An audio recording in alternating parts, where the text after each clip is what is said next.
Hello दोस्तों, कैसे हैं आप। नमस्ते, प्रणाम, सत श्री अकाल। मैं सरोज मौर्य। मैं ललता मौर्य। हम दोनों स्वागत करते हैं आप सबका अपने यूट्यूब चैनल पे। और आज हम लोग दोनों बहुत ही प्यारा माता रानी का गीत लेकर के आए हैं। अगर आप सबको पसंद आता है तो प्लीज़ लाइक और सब्सक्राइब ज़रूर करें।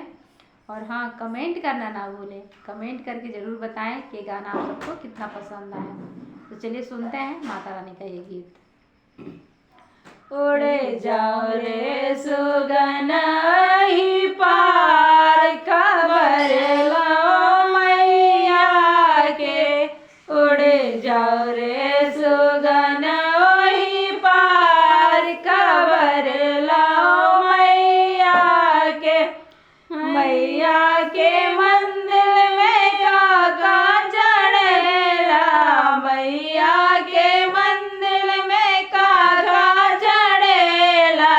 जहाँ ससुरों में ले आशीर्वाद, खबर लो मैया के। जहाँ ससुरों में ले आशीर्वाद, खबर लो मैया के।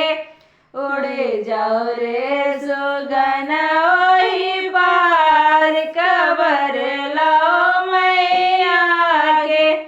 मैया के मंदिर में फूल चढ़ेला, मैया के मंदिर में चुंदरी चढ़ेला।